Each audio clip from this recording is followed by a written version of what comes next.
친일파가 죽은 지 100년이 다 돼갑니다. 그런데 그 사람이 남긴 재산이 지금까지 후손에게 계속 이어지고 있다면 국가는 그 재산을 다시 가져갈 수 있을까요? 땅이 이미 팔렸다면요? 아니면 그 돈으로 다른 재산을 샀다면요? 상송이 벌써 몇 번이나 반복이 됐다면 어디까지 우리가 추적을 할 수 있을까요? 월드꽉 오늘은 하영 논란으로 시작하겠습니다. 최근 배우 하영의 증조부 안상호의 친일 행적 논란이 일었습니다. 일제강점기 시절 친일 관변단체인 대정친목회의 평의원으로 활동을 했다는 기록이 확인이 되면서 일각에서 그렇다면 과거의 재산이 어떻게 형성이 됐는지 그 과정까지 들여봐야 한다는 주장이 나온 겁니다. 하지만 여기에는 중요한 전제가 있습니다. 안상호가 친일 반민족 행위자로 법적으로 규정됐다는 것과 특정 재산이 친일 재산으로 인정되는 건 조금 다른 문제입니다. 그렇다면 친일파에 대한 재산 환수가 가능하려면 어떤 조건이 필요할까요? 먼저 최근 실제 판결이 난 사건부터 보겠습니다. 친일 반민족 행위자로 규정된 임선준이라는 인물이 있습니다. 이 임선준은 1912년에 경기도 여주에 토지 8필지를 취득했습니다. 그리고 이 땅이 후손에게 상속이 됩니다. 그런데 그 후손이 1993년부터 2000년 사이에 이 땅을 팔았습니다. 여기까지만 보면 100년 전의 땅이 이미 사라진 것처럼 보입니다. 그런데 올해 법원이 뜻밖의 판단을 내렸습니다. 법무부가 이 후손을 상대로 제기한 부당이득 반환 소송에서 이긴 겁니다. 법원은 후손이 그 당시에 그 땅을 팔아서 얻었던 약 5,300만 원을 국가에 그대로 돌려줘야 된다고 판단을 했습니다. 그런데 여기서 중요한 건 친일파의 후손이라고 해서 그 사람의 재산을 모두 가져가는 건 아니라는 겁니다. 현행법이 대상으로 삼는 건 친일 반민족 행위자가 친일 행위로 축제한 재산입니다. 그렇다면 100년 전에 축제한 재산을 대체 어떻게 찾아내는 걸까요? 땅의 경우에는 의외로 기록이 많이 남아 있습니다. 누가 소유를 했는지, 누구한테 상속이 됐는지 하나하나 기록들을 연결하면 과거의 재산이 어떻게, 언제 흘러 들어왔는지를 추적할 수 있습니다. 실제로 올해 충북 진천군에서도 국가기록원 자료 등을 바탕으로 친일 재산으로 의심되는 토지를 찾아낸 사례가 있습니다. 그런데 이렇게 과거의 재산을 추적하는 것,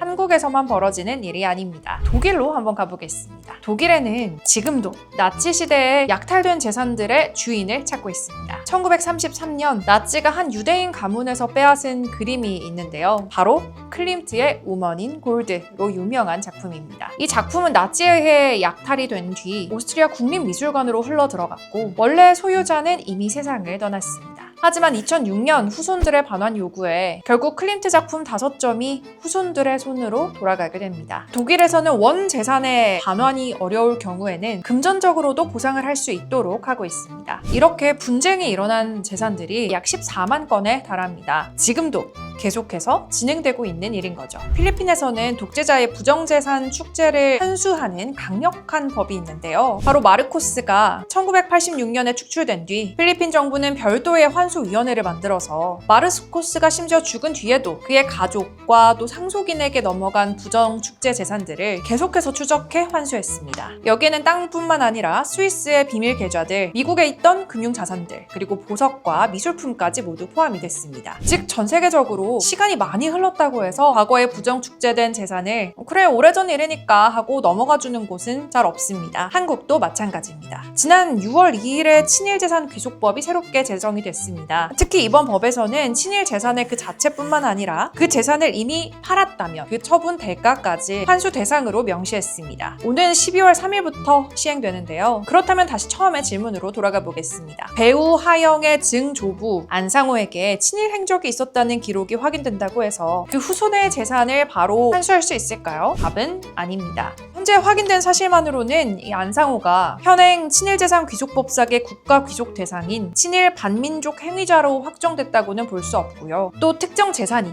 친일 행위로 인해서 축제된 재산이라는 판단도 나오지 않았습니다. 결국 재산 환수를 하려면 첫 번째, 해당 인물이 법에서 정한 친일 반민족 행위자에 해당하는지, 두 번째, 실제 어떤 재산을 언제 취득을 한 건지, 세 번째, 그 재산이 친일 행위의 대가로 형성이 된 건지, 네 번째, 그 재산이 상속이나 매매를 거쳐서 현재 어디까지 이어졌는지 확인해야 합니다. 다만 국가가 모든 건에 있어서 이 땅은 친일의 대가로 받았다는 직접적인 증거를 처음부터 끝까지 찾아낼 청산해야 되는 구조는 아닙니다. 실제 2008년 판례를 한번 확인해 봤는데요. 여기서는 이 국가 귀속 대상인 친일 반민족 행위자가 러일 전쟁 개전 시점부터 1945년 8월 15일까지 취득한 재산은 원칙적으로 친일 행위의 대가로 취득한 재산으로 추정을 한다는 판례가 존재합니다. 추정이 가능한 거죠. 물론 친일파의 후손이라는 이유만으로 오늘의 재산을 빼앗을 수는 없습니다. 하지만 과거를 청산한다는 의미는 그 후손에게 죄를 묻는다는 게 아니라 과거의 부당한 이득이 지금까지 이어지고 있는지를 따져보는 일입니다. 월드꽉 다음 시간에 뵙겠습니다.